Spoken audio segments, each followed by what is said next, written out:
वैदिक काल में अनेक प्रकार के यज्ञ हुआ करते थे। यज्ञ उस युग का सबसे बड़ा सांस्कृतिक समारोह होता था। ये यज्ञ साधारण भी होते थे और असाधारण भी। कुछ यज्ञों को तो राजा महाराजा ही कर सकते थे, जैसे अश्वमेध, राजसूय आदि। पर कुछ यज्ञ नियमित रूप से सब आर्य गृहस्थों को करने पड़ते थे। कुल देवता थे। इसी से ज्योतिलक ने महाराष्ट्र में गणेशोत्सव का प्रचलन किया, जो अब उसकी भांति भाद्रपद मास में धूमधाम से होता है, जैसा आश्विन मास में बंगाल में दुर्गा पूजन। पेशवा चित्पावन ब्राह्मण थे, तो तिलक भी चित्पावन थे। चित्पावन ब्राह्मण आर्य नहीं है, मिस्र से आए हुए यहूदी हैं। इसी से चिंपावनों के रोटी बेटी के व्यवहार महाराष्ट्र के ब्राह्मणों से नहीं है। महाराष्ट्रीय ब्राह्मण देशस्थ कहते हैं और चित्पावन कोकणस्थ। इनका उत्कर्ष शिवाजी के कारण हुआ। शिवाजी ने जब राजा पद धारण करना चाहा, तब महाराष्ट्र के ब्राह्मणों ने उन्हें शूद्र कुर्मिक होने के कारण राजा मानने से इनकार कर दिया। पीछे चित्पावनों ने उनका पौरोहित्य किया, जिससे उन्हें पेशवा पदवी मिली और राजा के बाद सब सैनिक और राजनीतिक अधिकार उनके हाथ आ गए। बाद में पेशवा ही महाराष्ट्र के कर्ताधर्ता बन गए। इसी से चित्पावनों के अभ्युदय के साथ गणेश भी महाराष्ट्र के जनदेव बन गए। स्वस्तिक को भी हिंदू मंगल चिन्ह की भांति मानते हैं। ये भी वास्तव में ओम का ही भ्रष्ट रूप है। ओंकार ही आगे चलकर स्वस्तिक चिन्ह बन गया है।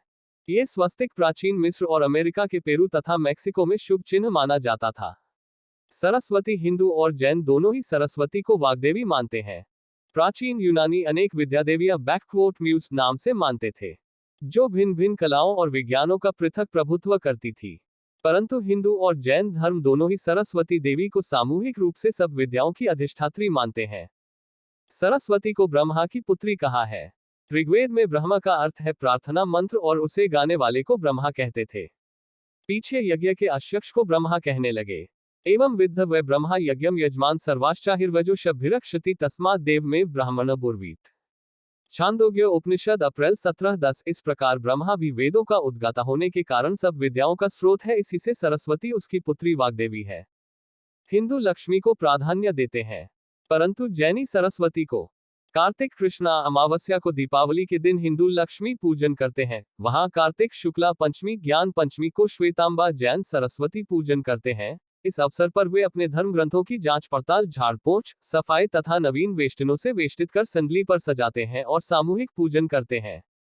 अरहंतदेव के अतिरिक्त भी जैन धर्म में अनेक देवी देवता माने जाते हैं, जैसे शासन देवता, यक्ष यक्षिणी, क्षेत्रपाल दीपाल, नवग्रह, योगिनी, अष्टमात्रिका, प्रसाद, संप्रदाय देवियां, कुल देवियां।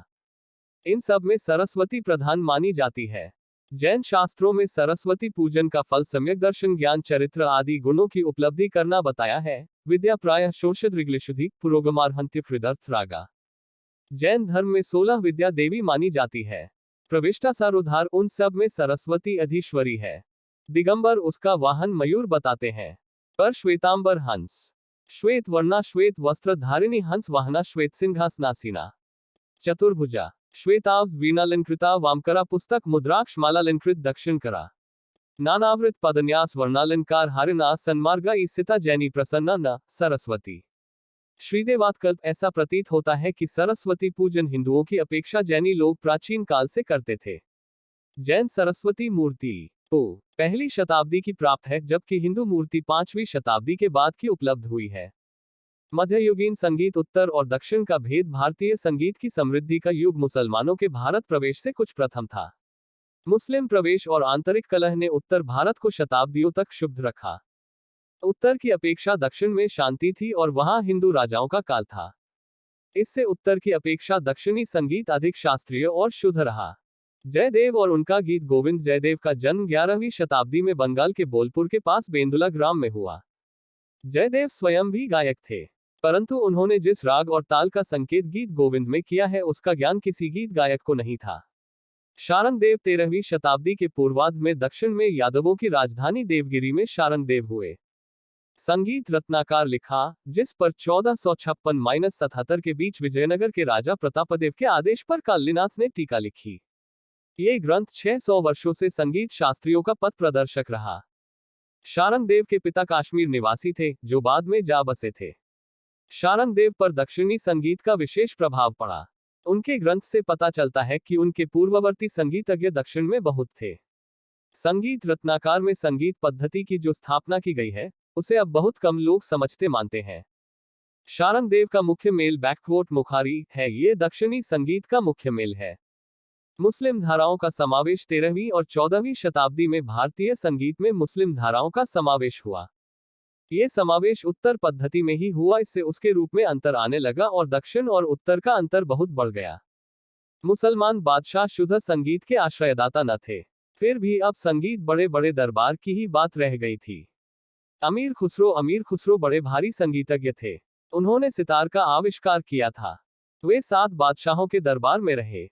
अलाउद्दीन खिलजी संगीत का शौकीन था। उसने अमीर खुसरो की इस कला को प्रश्रय दिया। खुसरो ने सर्वप्रथम कव्वाली गाने की धुन निकाली। इसके अतिरिक्त दूसरे चालू राग जैसे जिलाफ, साजगिरी, सापर्द आदि भी प्रचलित किए। गोपाल नायक अमीर खुसरो तथा अलाउद्दीन के समकालीन थे। संगीत रत्नाकार की टीका में कल्लिनाथ ने उन्हें कुक्कड़ताल में प्रवीण बताया है। दक्षिण को विजय करके मलिक काफूर ने दक्षिण के बड़े बड़े कलावंतों को दिल्ली भेजा था। गोपाल नायक उनमें एक थे। राग तरंगिणी लोचन कवि ने संभवत 15 शताब्दी में राग तरंगिणी लिखी। इस पुस्तक में विद्यापति के मैथिल पदों की चर्चा है। विद्यापति की गीतावली भी 2 है। इस ग्रंथ में रागों और स्वरों के शुद्ध नाम उत्तर भारत पद्धति के हैं। मूर्धना और जाति से राग उत्पन्न करने की पद्धति उन दिनों कदाचित न थी। चैतन्य कीर्तनी स 1485-1533 में चैतन्य ने बंगाल में कीर्तन प्रथा चलाई। इससे संगीत को बहुत प्रश्रय दिया। संकीर्तन और नगर कीर्तन के संगीत प्रबंध इसी काल में बने।